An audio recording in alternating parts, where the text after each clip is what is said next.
Welcome to Your Path to Success with Ruth Kearns-Vollman. I created this podcast to encourage, inspire, and equip you on your personal path to success as you listen to the stories of others' journeys through the ups and downs of choosing and navigating their path. Today's guest, Rebecca Wardell, is a former New Zealand Olympic heptathlete and currently works at the International Olympic Committee in Lausanne, here in Switzerland. Rebecca retired from competitive sport aged 34 and found herself starting her career from scratch with all the soul-searching that implies. In 2018, she decided to quit her job and cycle the 20,000 kilometres home to New Zealand with two friends, where she planned to stay and start afresh again. It was a crazy, audacious goal that required courage, resilience, and a can-do attitude. In this interview, you will hear her tell the story of her long way home, as she calls it, including why she set off in the first place, what she learnt along the way, and how it led her full circle back to Lausanne and her passion for the Olympic movement. Enjoy the podcast. So here I am with former Olympic heptathlete and extreme cyclist Rebecca Wardell. Rebecca, it's wonderful to have this opportunity to talk a little bit more about your life and leadership journey. So thank you so much for being on the podcast. Thank you, Ruth. Really looking forward to chatting with you. Thank you for having me. Yeah, well, we met back in January when you came to speak at BPW Lake Geneva. So that's the Business and Professional Women's Network here. And we're both, you're from New Zealand, I'm from the UK originally. We both have made our home here in the French-speaking part of Switzerland. How did you come to make Lausanne your home? Well, the Lausanne is the capital of the Olympic movement. The headquarters of the International Olympic Committee are based here. I had been working at the New Zealand Olympic Committee in Auckland, New Zealand for a couple of years following my retirement from being an athlete. And I saw an opportunity to take up a position at the International Olympic Committee that I applied for and was successful to get the position. So I moved to Lausanne at the end of 2014, have been here really ever since. So yeah, I call it home now. It's very similar to New Zealand in terms of the lake and the mountains and the small town. So I feel very much at home here. Yeah, and I also love the lake and the mountains and the outdoors and the opportunities it gives us for a great quality of life. And also, as you said, the headquarters of the International Olympic Committee, and the Olympics has been part of your life for quite a long time. And you compete in what I think is one of the most crazy sports, the heptathlon. How did you come to get into heptathlon and at that level? Yeah, so I first became fascinated by the Olympic Games when I was very young, sort of as a 7-year-old watching Los Angeles 1984 on TV back in New Zealand and was captivated by that and have been ever since, really. I played a variety of different sports at school and high school, basketball, volleyball, swimming, a little bit of athletics, but it was the year I left school, so 1996 was the year of the Atlanta Olympic Games. And I remember thinking, right, if I want to actually take this seriously and compete at an Olympic Games, I'm going to have to choose a sport and really knuckle down and get serious about it. So I chose athletics. Being an individual sport, I had slightly more control over my destiny, I guess you could say, rather than being in a basketball team or something like that. But I did go through a process over several years and several Olympic cycles of trying to find the right event for myself within athletics. So I started with 200 and 400 metres, missed out on the Sydney 2000 Games, changed to 400 hurdles, missed out on the Athens 2004 Games. And it was in Athens 2004 that I was actually lucky enough to be a spectator cheering on a training partner of mine, and I saw the heptathletes competing. And I knew I had a natural ability in throwing. I could hurdle, obviously, could run, jumping. I thought, well, I can maybe pick this up. But together with my coach, we decided if I wanted to be in Beijing in 4 years' time in 2008, heptathlon was probably the sport, or the discipline, I should say, that would get me there. So went back to New Zealand in late 2004, picked up the heptathlon, and fortunately enough for me, it was the right decision and ended up being competing at Beijing 2008 in heptathlon for New Zealand. Yeah, and that is amazing. I mean, I'm not really sporty, but for me to hear you talk about the fact that you clearly had an ability, but it was actually probably quite late compared to some people when you chose your discipline. what did it take for you to, in those 4 years, get to the level that you needed to be? For me, it was a lot of technical work. I obviously had the strength base from the years I had been training, my running strength, my hurdling strength. I was a natural thrower. I mean, I know this is not very nice to say, but throw like a girl is kind of a thing. Women are not, girls, I should say, are not really, throwing it doesn't come naturally, I guess. And for me, I was lucky that it did. So really it was just focusing on refining the technical aspects of throwing and learning how to do the long jump and high jump. Yeah, it was difficult, but I love a technical challenge. I had a really good technical coach and we just put all the pieces together. In the heptathlon, there's a lot of things that cross over between events. So strength, speed, power, a lot of the movements whilst you're throwing a javelin and a shot put are different. There are some similarities and crossover. So yeah, I just found it a fantastic puzzle. It's a great event if you're into that kind of technical stuff. Yeah. So you had the foundation of, the strength and the speed and the power. And then it was the technical puzzle that really is almost intellectually stimulating or, Yeah. And I guess as an older athlete, as you say, I was getting on by then. I was 26 when I picked it up. I guess the kind of more academic side of it was interesting, considering I'd already been in the sport for sort of 8 years by then. Mm-hmm. Mm-hmm. And then, comes retirement at a relatively young age when you're in sport. What was it like after competing at that level, to retire? I made a bid for the 2012 Olympics in London, and at the age 34, I knew that was going to be my last games. 34 years old is very old, I think you could say, for a heptathlete. It's a very brutal sport on the body, so it took its toll. I had many injuries, surgeries, in particular in the lead up to Beijing and afterwards. So my doctor encouraged me to retire in 2010, but I insisted that I wanted to have another crack at the Olympic Games. And while I tore a hamstring and couldn't qualify for the London Games, but by that age I was 34, and most of my peers, my friends, were already 10 years into a career because I had an organisation or setting up their own businesses, etc. And whilst I'd been studying throughout my athletic career, I hadn't really worked full time and established myself in that kind of career path. So it was really hard to kind of start at the bottom, I guess you could say, and also to sort of try and understand your identity outside of being an athlete.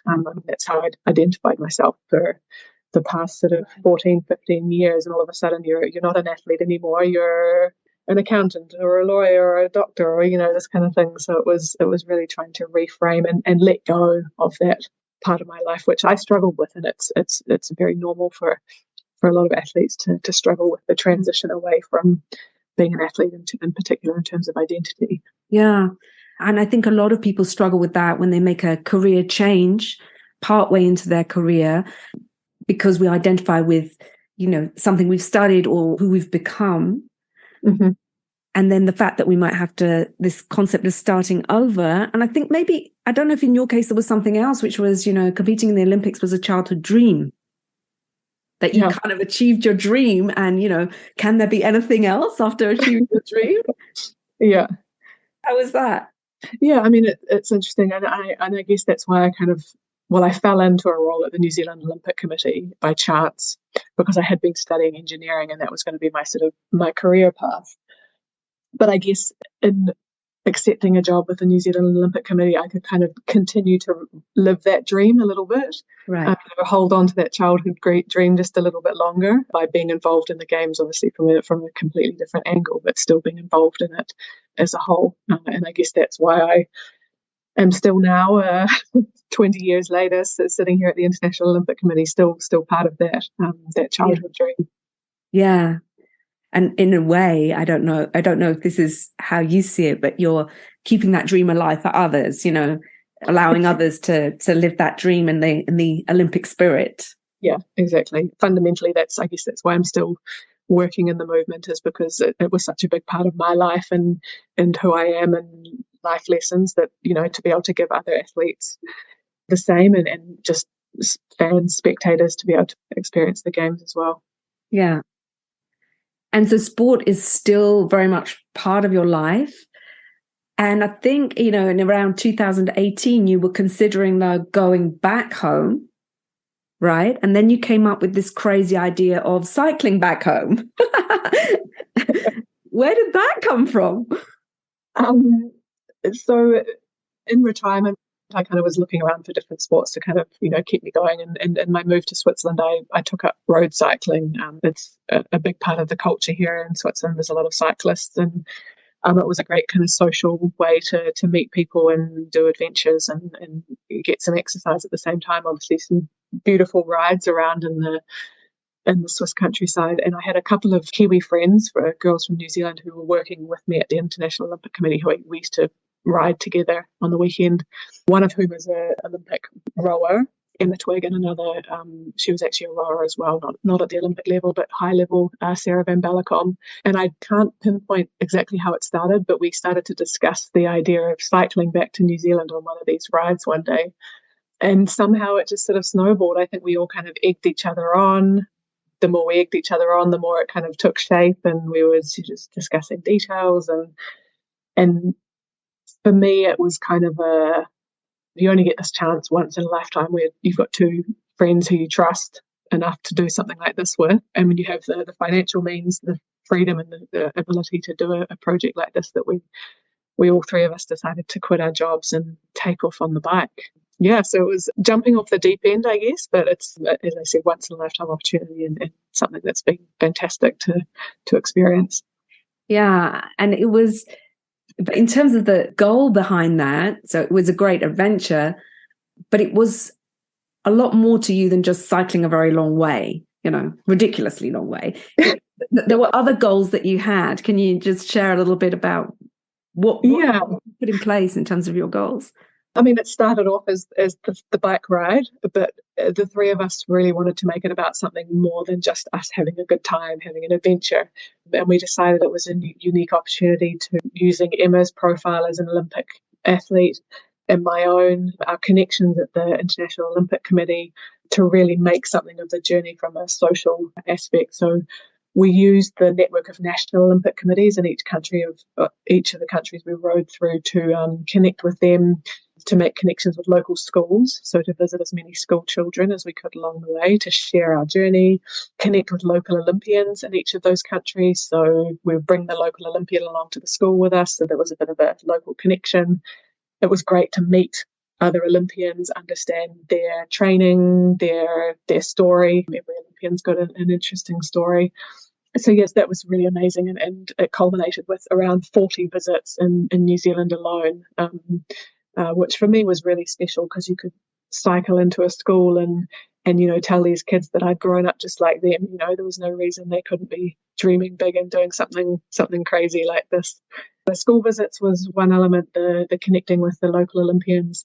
And then we also decided it was a great opportunity to raise some awareness for a local charity back in New Zealand. So we chose a very small charity based in Christchurch, which was the town that Sarah and myself went to university and school. And the charity aims to basically empower young women through sport. So learning life lessons, building confidence, getting teenage girls active and moving. And it's actually a charity that I'm still involved with now. I'm on their board of directors, so it's great to still be involved. And we set a target of $1 per kilometre and ended up surpassing that. So we raised around 27,000 New Zealand dollars, I think. So yeah, those were the three kind of social aspects to the ride. And it was great. It gave us some sort of framework, some little projects along the way, connection points, and really added some great colour to the journey.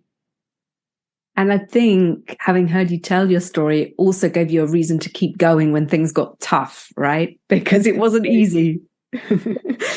Yeah. What were some of the biggest challenges you met along the way? I mean, the biggest challenges were probably the environment itself. So winter in China, we're talking about snow, freezing temperatures, slippery, icy roads, headwinds, which seemed to be the nemesis on many occasions, rain, mud. So literally pushing our bikes through mud when we couldn't cycle. Finding places to stay was often difficult in some places, for some of the more remote places. Yeah, I mean, it was things that in your daily life normally, so here in Switzerland, in my daily life, you don't think about, where am I sleeping tonight?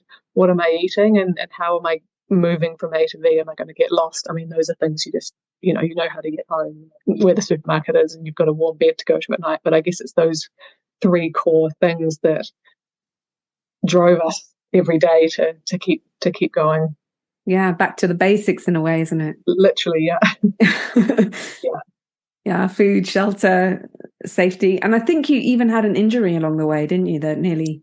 Yeah, Ruth, I mean, we were very lucky in that we only had one sort of major accident, and that was in Iran, slippery, rainy road, and Sarah, who was riding in front of me, went up on the curb and actually crashed, and I was directly behind her, and so rode into the back of her, and we ended up in a big muddy puddle on the side of the road in Iran, just out of town, and yeah, ended up in hospital, me with a hole in my knee, ended up having 4 stitches. Sarah sprained her knee and her ankle and ended up having to have some physio. We had 2 weeks off the bike trying to recover and before we were able to move again, with the pressure of knowing that our Iranian visa was running out, the state assigned guide that we'd booked in Turkmenistan, the next country, you know, they were expecting us, hoping that we would be able to be physically fit to be able to get back on the bike. Luckily, all these things worked out. Yeah. And thanks also to some incredibly kind strangers in Iran who picked us up off the side of the road, paid for some of our medical bills, had us to stay, took us to physio appointments, just all purely out of the kindness of their own hearts. So we were incredibly well looked after by some very generous people. Yeah, it was an amazing experience, at the same time being quite scary. Yeah. Yeah, in a place where you don't know it at all, and your visa's running out, and it's maybe not even safe, and yeah, I think that was one of the things I remember you saying was one of the really positive things that you learned from the whole thing was the kindness of strangers. To me, that was probably the one key takeaway that really blew me away, and I never really thought about it before I left.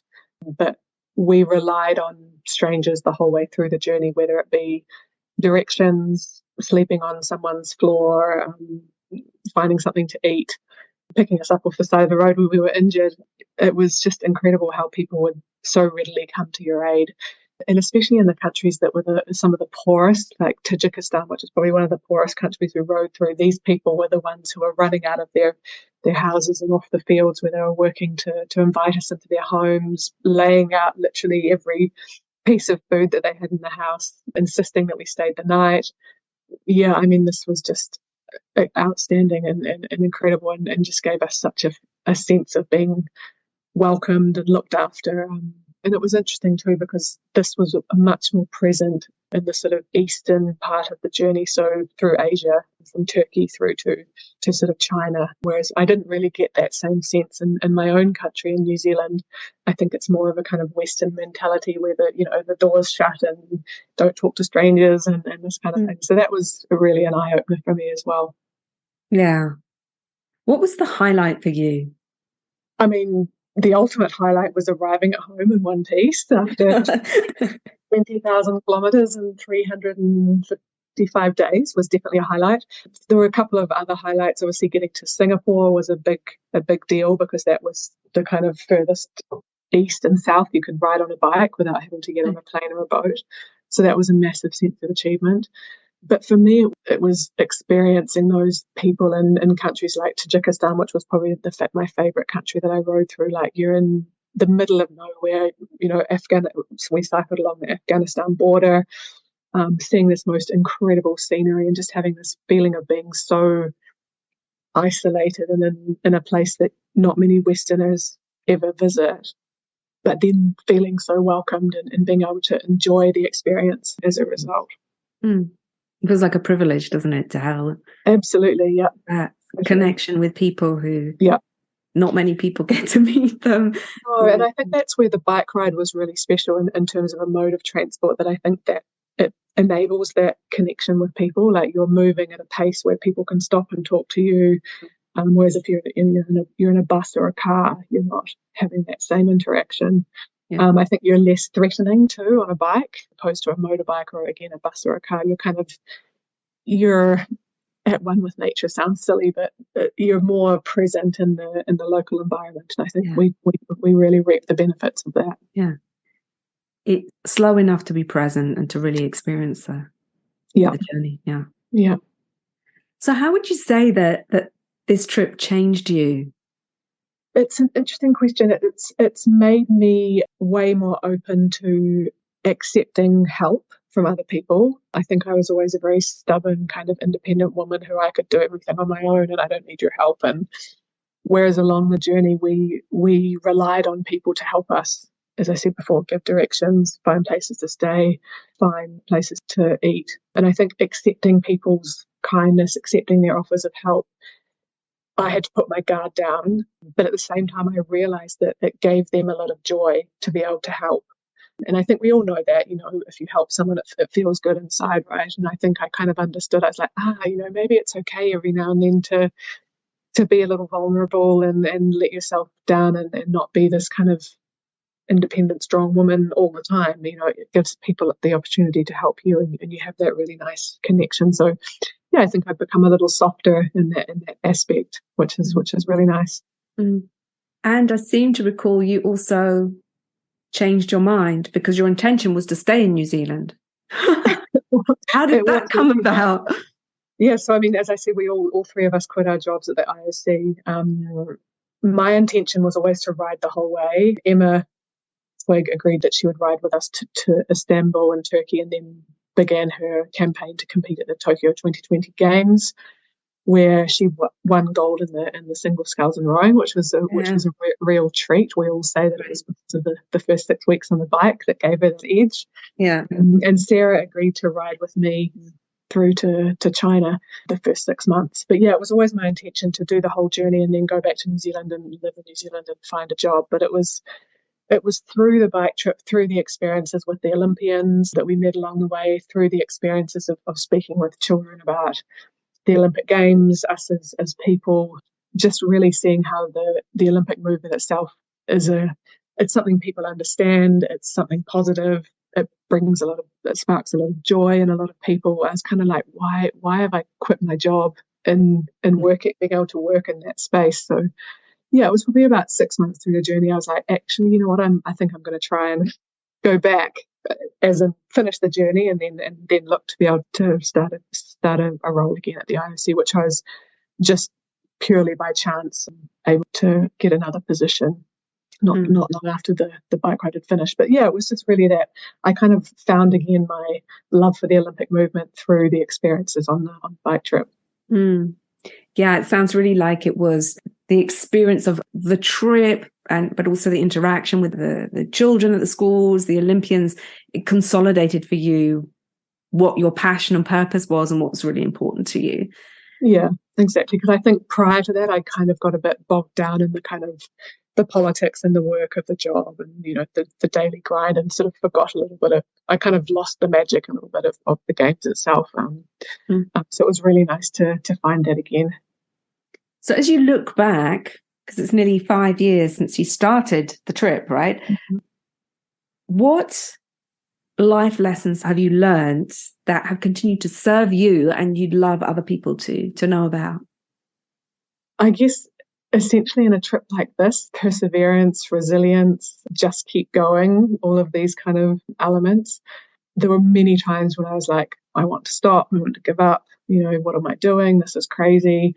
But just having that real perseverance, the ability to, just have the mindset of, okay, just a few more pedal strokes, one more day, another day here, just those short-term goals, ticking them off, like, okay, the next 5 kilometers, okay, 20 kilometers till lunch, just having those little short-term goals and ticking them off. Eventually you achieve your long-term goal of getting home by bike. And that's something, in your everyone in their daily life can work on. If you have a big audacious goal, if you focus purely on that, you're going to get disheartened and want to stop. But there's the little chunks that you can keep chipping away at that you feel like you're achieving, and eventually before you know it, you're at the goal you've set. So I think, that kind of perseverance, that resilience of just trying to put the bad moments behind you and keep going are kind of things that I think I transferred from my athletic life into the bike trip, and the bike trip kind of just really, really solidified it for me. And it's something that I've brought through into my daily life now. Yeah, I love that balance, isn't it, between keeping going, not getting so terrified by the goal, but just like, what am I going to do today? But remember, that's where you're pointing, like not losing sight of it either, of the reason why you started. Yeah. And I think also for me, it was to try something new. I mean, the first day we left Switzerland on the bikes, the fully loaded touring bikes, was the first day I'd ever ridden a touring bike with 4 bags on it. I mean, it was the same for Emma and Sarah. The three of us literally had really no idea, apart from having read a couple of books and a couple of blogs and spoken to a couple of people who'd done some similar tours. It was just, I don't know if it was confidence was the right word, but just the attitude that, hey, let's have a go. You know, I mean, worst comes to worst, we get to Croatia and the whole thing's turned to custard and we have to stop, but at least we tried, right? And I think that was my philosophy too as an athlete, as I said before, in terms of trying to qualify for London 2012.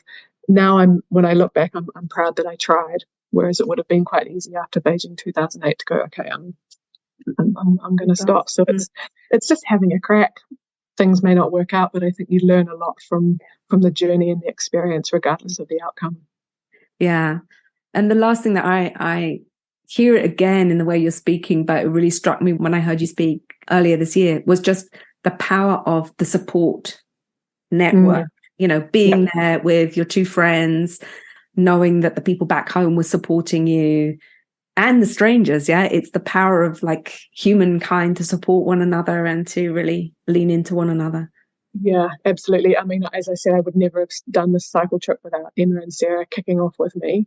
And then all the people who joined along the way, my parents, a few other friends came along as well.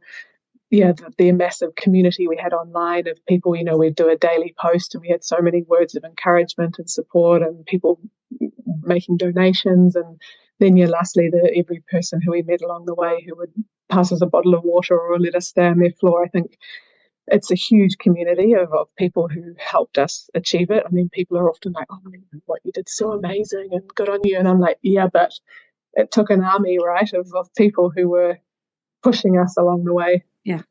Well, thank you so much for sharing. I'd love just to ask you one last question. What's the next adventure for you? It's a question I get often asked. I would love to do some, as I said earlier, the bike is an incredible way to travel, meet people. I'd love to do some smaller journeys. A lot of cycle tourists we met said that Georgia's amazing. Sarah and I have talked about doing the Karakoram Highway, which is the highway that runs from the Chinese border down into Pakistan, just to do some little cycle journeys like that. I won't be quitting my job anytime soon to do another mammoth journey. But yeah, for now, it's just enjoying being in one place, knowing I've got a warm shower and a warm bed and a fridge with food in it, things that I now don't take for granted. But yeah, it's just consolidating my home life and maybe planning for the odd little cycle tour here or there in the future. Yeah. Well, I'm sure you're going to do something because it seems like cracking on and trying something new is part of flows through your blood. So I look forward to hearing about it. And thank you so much. It's been a great conversation. And I will make sure also that we share the link to the little video you have of your journey, the story of your journey. Yeah, so perfect. People, if they want to hear a bit more about your adventures, they can find out. Absolutely. Thanks so much for having me, Ruth. It was great to chat. Thank you. I found so much inspiration in Rebecca's journey. I have to be honest, the first time I met Rebecca, I was worried that she would be too extreme and that I could never be like her, and was worried I couldn't relate. And yet there's so much learning there which can be reapplied to my circumstances, and I guess yours as well, even though they're very different perhaps. I wonder which ones are most relevant to where you find yourself now. Maybe it's the power of setting an audacious and inspiring goal and setting off without fully knowing how to get there, but knowing what your strengths and weaknesses are and being willing to take the leap and adapt and learn along the way. Perhaps it's the tip of knowing the reason why you started in the first place and keeping that purpose in sight. But when things get tough, just looking at the next milestone ahead, the next day, the next 20 kilometers to lunch, and so on. Or perhaps it's the power of human connection, human kindness, and human networks.